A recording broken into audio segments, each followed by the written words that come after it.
Hello students, welcome to this session. Let's study gram-positive cocci. Hello students, welcome to this session. Today we are going to study Staphylococcus aureus. So first morphology. So they are gram-positive cocci, 1 micron in size, arranged in clusters. They are non-motile, non-sporing. Cultural characteristics of Staphylococcus aureus. So the optimum temperature is 37 degrees Celsius. They are aerobic and facultative anaerobic. They are non-fastidious because they withstand high salt, extreme pH and high temperature.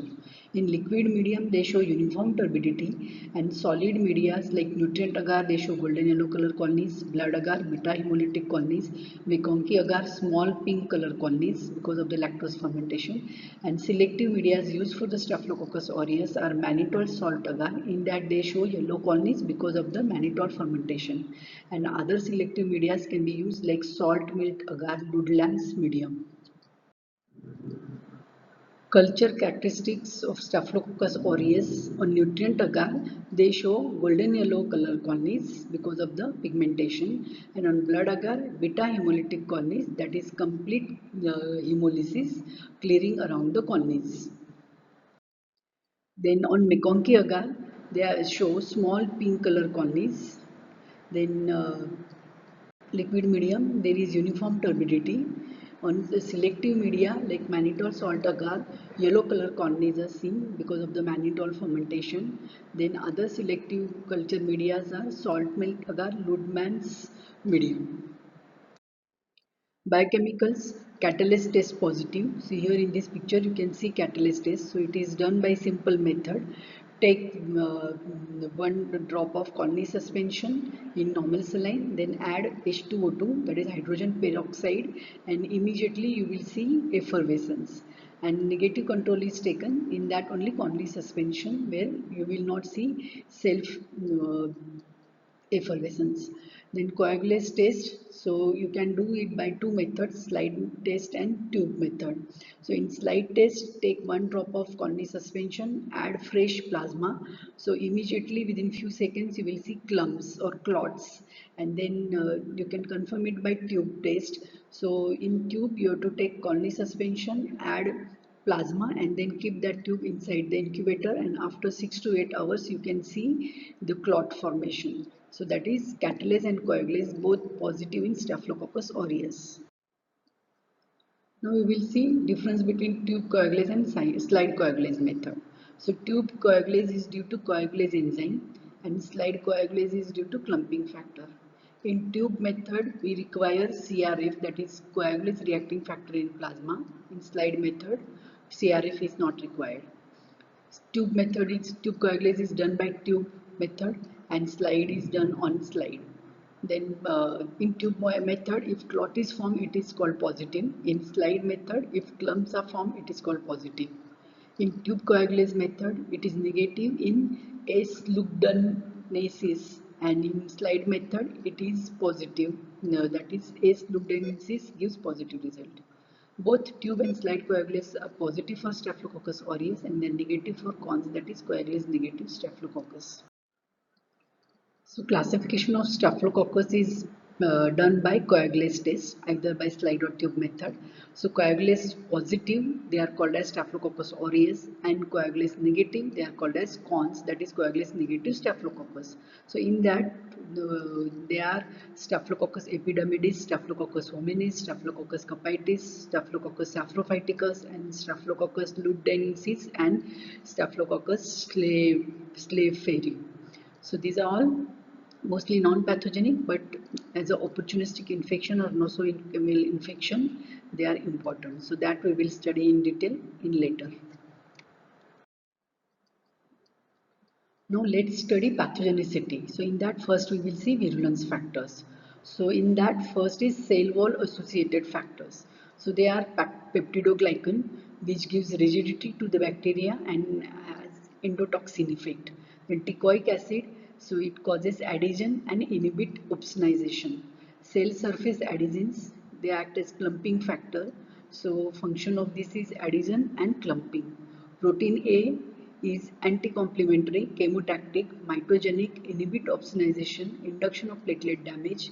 IgG-Fc causes co-agglutination. Capsule, it inhibits phagocytosis. Second virulence factor is toxin. So they are membrane active toxins. So in that hemolysins, it is of four types: alpha, beta, gamma, delta. Then leukocidin, so it causes hemolytic and leukocidal effect. Epidermolytic toxin, it causes Staphylococcus scadarl skin syndrome. Enterotoxin, it acts like a super antigen, and then it causes food poisoning because of the preformed toxin which causes vagus stimulation. Then toxic shock syndrome toxin, it also acts as a super antigen and it causes abscesses, osteomyelitis, wound infection. Now we will see effect of hemolysins in detail. So alpha hemolysin, it is lethal, leukocidal, dermonecrotic, cytotoxic and neurotoxic. Beta hemolysin, it acts like a sphingomyelinase. Gamma hemolysin act together with leukocidin for hemolysis. Delta hemolysin, it acts as a surfactant and it is lethal, leukocidal and dermonecrotic. Third virulence factor is extracellular enzymes. So in that, first is coagulase. So it combined with CRF, that is coagulase reacting factor, and then activate prothrombin and then converts prothrombin to thrombin. And in this principle is used in a tube coagulase test. Then heat stable thermonuclease, deoxyribonuclease, lipase, protease, staphylokinase, which acts like a fibrinolysin, hyaluronidase. So these are other extracellular enzymes. Now we will see steps of pathogenesis. So first is colonization. In that, colonization takes place in anterior nares, axilla, perineal skin. Then it is introduced into this tissue by minor abrasions or instrumentation which adhere to the tissue. Then invasion of the organism takes place with help of enzymes. Then evasion of host defense mechanism. So it is antiphagocytic because of the microcapsule and protein A present in Staphylococcus. Then inhibition of leukocyte migration, intracellular survival in the cells by formation of colonies, small colony variants, and metastatic spread is through hematogenous. Now we will see diseases caused by Staphylococcus aureus. So first is skin and soft tissue infection. In that, folliculitis, furuncle, abscess, wound infection, impetigo, carbuncle, and sometimes cellulitis. So in this picture you can see this skin and soft tissue infection. Second group of infection caused by Staphylococcus aureus is musculoskeletal. In that you can see osteomyelitis, arthritis, bursitis, pyomyositis. Then third group involving central nervous system. So in that you can see abscess, meningitis, intracranial thrombophlebitis. In fourth group, the involvement of respiratory tract. So we can see tonsillitis, pharyngitis, sinusitis, otitis, bronchopneumonia, lung abscess, empyema, and sometimes pneumonia. Then it may cause urinary tract infection and some endovascular diseases like bacteremia, septicemia, pyemia, endocarditis. Now we will see toxin mediated complications. So in that, first is it is by enterotoxin. So it causes staphylococcal food poisoning. It is also called as staphylococcal gastroenteritis. It is a preformed toxin. It is heat stable toxin and resistant to gastric juice. The food items involved which forms the toxin are meat, fish, milk and milk products, bakery food, custard, potato salad or processed meats. So this enterotoxin is expressed by 50% of Staphylococcus aureus. And then type A is most common. The site of action, it stimulates the vagus nerve and then vomiting center and stimulation of intestinal peristaltic activity. The incubation period is 16 hours and we can see symptoms like nausea, vomiting 2 to 6 hours after consumption of food, sometimes diarrhea, then hypotension, dehydration. In that, no fever and it is a self-limiting within 8 to 10 hours and source is from the food handler. Second, we can see the complication, that is toxic shock syndrome toxin. That is toxic shock syndrome. So it is fatal multi-system disease. There is toxemia leading to shock and organ failure. So this is because of the toxic shock syndrome toxin, TSST. It is a enterotoxin F and it acts as a super antigen. It is seen in the involvement of vaginal tampons, abscesses, osteomyelitis, post-surgical wound infection. These are the risk factors. This mechanism is TSTT absorbed into circulation. Then non-specific T cell stimulation is there, which produces excessive cytokine production, and then it involves the multi-system and then multi-system failure. Clinically, there is fever, hypotension, mucosal hyperemia, vomiting, diarrhea, confusion, myalgia, abdominal pain, and erythematous rashes. There is rapid involvement of other organs like liver, kidneys, GI tract, and central nervous system. The diagnosis of this toxin can be done by lactic recognition test and ELISA. There are two genes in this, the TSST, the gene 1 and gene 2, that we can detect by PCR method. The treatment for this is clindamycin or vancomycin. Third toxin produced by Staphylococcus aureus is exfoliative or epidermolytic toxin, and it causes staphylococcal scaral skin syndrome. So this toxin has two proteins, ATA and ATB. It is more common in newborns and children. Clinically, toxin induces bright red flush or blisters and may vary from localized tender blister and bullae formation to exfoliation and separation of outer epidermal layer and leaving denuded underlying skin. It is also called as Nico-Pulaski sign. In milder form, there is pemphigus neonatorum and bullous impetigo, and severe form in newborns can be Ritter syndrome. Clinically, it is presented as fever, lethargy, and irritability with poor feeding in a children. The other group of infections and complications, it is bacteremia. It may cause complications like sepsis, septic shock, central line associated bloodstream infection, metastasis to the other organs like kidneys, joints, bones and lung. Sometimes it may cause native valve endocarditis or prosthetic valve endocarditis, and it is endocarditis seen in intravenous drug abuse person. Now we will see lab diagnosis of Staphylococcus aureus in detail.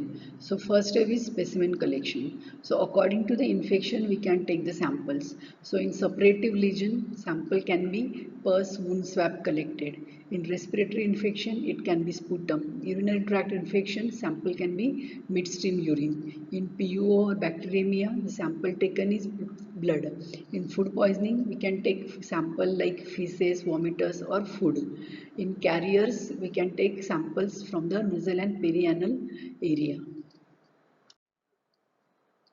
In direct microscopic examination, smears are prepared from the sample like pus or from the swabs and then stained by gram stain. So in that you can see pus cells and then gram positive cocci 1 micron in size in clusters, and we have already seen why they are in clusters because the division takes place in multiple planes and the daughter cells are not separated, they remain together. So that is why we will see gram positive cocci in clusters and they are non-motile, non-sporing. Third step is the culture inoculation on culture media. So on liquid culture media, it shows uniform turbidity. On solid media like nutrient agar, it shows golden yellow pigmented corneas.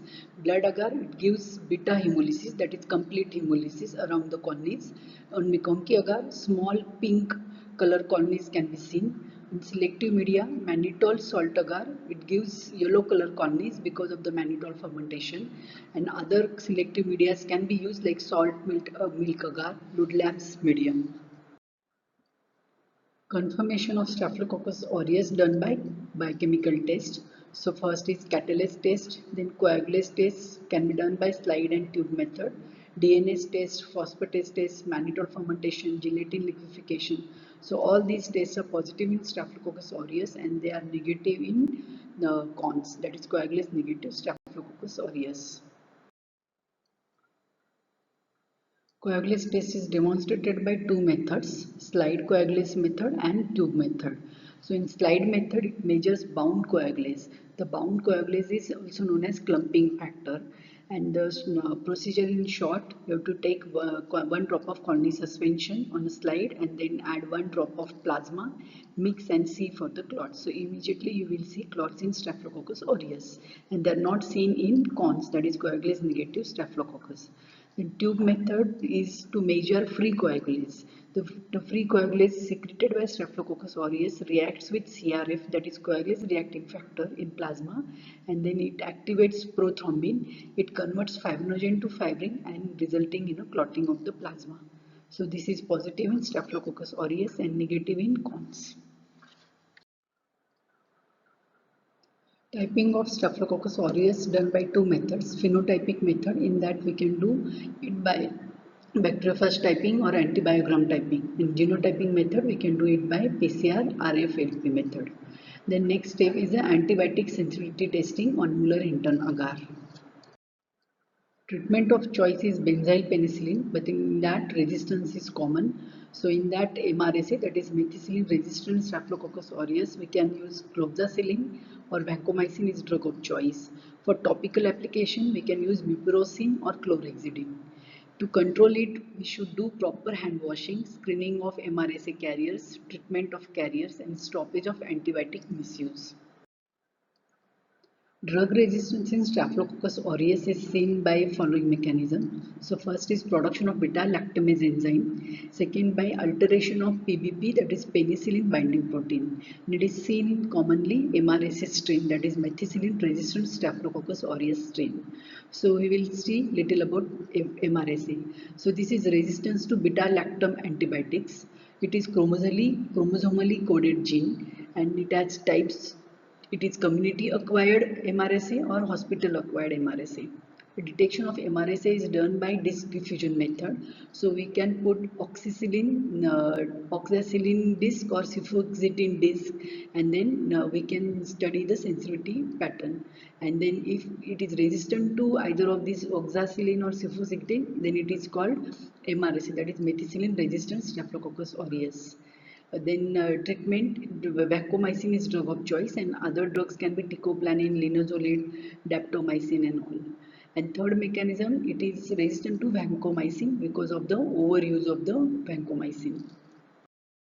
So to summarize, Staphylococcus aureus morphology gram-positive cocci in cluster because they divide in all planes, pathogenicity, pyogenic infections, and some urinary tract infection, musculoskeletal infection like osteomyelitis, arthritis, and toxin-mediated diseases like food poisoning, staphylococcal scalded skin syndrome, and toxic shock syndrome, which is the fever and acute renal failure. Laboratory diagnosis, sample collection. Second, direct microscopic examination, so gram-positive cocci in cluster and pus cells. Third, culture on blood agar, beta hemolytic colonies, McConkey agar, small pink colonies. Selective media is mannitol, salt agar. Mannitol fermentation causes yellow color colonies. Salt milk agar, Ludlam's medium. Then biochemicals are catalase positive, coagulase positive, and mannitol fermentation positive. Hello students, let's study Streptococcus. Classification of Streptococcus. So based on hemolytic pattern on blood agar plate, there are three types: alpha, beta, gamma. So alpha is partial hemolysis. Examples are streptopneumonia and streptoviridans. Beta is complete hemolysis. So they are again divided into ABCD groups based on Lansfield grouping. It is based on cell wall carbohydrate antigen. So in that group A is the Streptococcus pyogenes, and gamma hemolysis means no hemolysis. So example is Enterococcus. Morphology of Streptococcus. So they are gram-positive cocci in chain, and they are seen in chain because they divide and multiply in one plane. So that is why they are seen in chain. And on culture, blood agar, small colonies, beta hemolytic colonies seen. Virulence factors for streptococcal infection. So there are toxins, so they are hemolysins, also called as streptolysin O and ACE. So streptolysin O is oxygen and heat labile. It is antigenic in nature. So anti-streptolysin O appears in serum following streptococcal infection, and it helps in retrospective diagnosis. ASO titer more than 200 units suggestive of recent or recurrent infection with streptococci. ACE is oxygen stable and hemolysis on blood agar it is causing. Then second is enzymes. So deoxyribonuclease DNase causes depolarization of DNA, liquefies thick pus, demonstration of anti-DNase B antibody retrospective diagnosis. Then other enzymes like streptokinase, hyaluronidase, NADase, and then other toxins like pyrogenic exotoxin. So it is also called erythrogenic toxin. Pathogenicity of streptococcal infection. So it enters through nose or respiratory tract, and then it spread through blood to other organs, and then causes disease like meningitis, otitis, sinusitis, tonsillitis, pharyngitis, adenitis, pneumonia, endocarditis, skin. It causes impetigo, erysipelas, scarlet fever, puerperal fever, myositis, fasciitis. So these are all suppurative infection, and then complication or sequelae non-suppurative are rheumatic fever and glomerulonephritis. So clinical manifestation of streptococcal infection. So here you can see tonsillitis, pharyngitis, and some skin infections. So let's study lab diagnosis of streptococcal infection. So first is specimen collection. So according to the pathogenicity, we can collect samples like throat swab, pus, wound swab, sputum, midstream urine, blood. And then first after that is the direct microscopic examination. So smears are prepared from the sample, and then they are stained by gram staining. So in gram staining examination, we can see gram positive cocci in chain and pus cells. So inoculation done on blood agar. So next day we can see beta hemolytic colony. So clearing zone, complete clearing around the colony is called beta hemolysis. Then they are confirmed by biochemical tests. So catalase test is negative and bacitracin sensitivity test is sensitive. Some serological tests also done. So mainly for rheumatic fever, which is non-suppurative complication of the streptococcal infection. So ASO test anti-streptolysin O. So titer more than 200 is significant. Anti-DNase B test also done. Titer more than 300 to 350 is significant. Summary of Streptococcus pyogenes, morphology, gram-positive cocci chain, classification, depending on alpha hemolysis on blood agar, alpha, beta, gamma, alpha example Streptococcus viridans, Streptococcus pneumoniae, beta Streptococcus pyogenes, and gamma Enterococcus. Group specific C carbohydrate antigen, 20 Lancefield groups A to V. Group A is Streptococcus pyogenes. Pathogenicity, virulence factors, hemolysin, enzymes and toxins, pyrogenic exotoxin is there. Then pathogenicity, suppurative and non-suppurative infections. So non-suppurative are acute rheumatic fever, acute glomerulonephritis. Lab diagnosis, specimen collection. Second, direct microscopic examination. So gram-positive cocci in chain and pus cells, culture, blood agar, pinpoint, beta hemolytic colonies. And then biochemicals, catalase negative, coagulase negative, biosolubility test negative, bacitracin sensitivity positive, and optogen resistant. Let's study Streptococcus pneumoniae, that is Pneumococcus or Diplococcus gram-positive cocci in pair. Morphology, lanceolate shaped the gram-positive cocci in pair. India Inc. capsule demonstration is done. Culture, blood agar, alpha hemolytic colonies. So they are partial hemolysis or greenish discoloration around the colony. And on further incubation, we can see Drotzman appearance of the colonies or carom coin shaped colonies. Virulence factors for pathogenesis, capsular polysaccharide protects cocci from phagocytosis, soluble, diffuses into culture media, tissue and exudates, so it is soluble specific substance. C carbohydrate antigen, C polysaccharide, C substance species specific. Pneumolysin, the toxin inhibit neutrophil chemotaxis and phagocytosis. Autolysin, autolysis of cells enhanced by bile salts and other surface active agents, spoil solubility and Drotzman chemistry. Clinical manifestations. So colonized human nasopharynx spread either via bloodstream to distant sites, brain, joint, bones, and peritoneal cavity, or spread locally to cause otitis media and pneumonia. Source, upper respiratory tract of human infection. Mode of transmission, inhalation, droplet nuclei. Infection usually leads to colonization and carrier state. Disease results only when the host resistance is low due to presence of associated risk factors. So clinically, It can be lobar pneumonia, known to progress to bacteremia and invasive disease, empyema and parapneumonic effusion. Invasive pneumococcal disease, bloodstream infection, pyogenic meningitis, leading cause of meningitis in all ages except in neonates.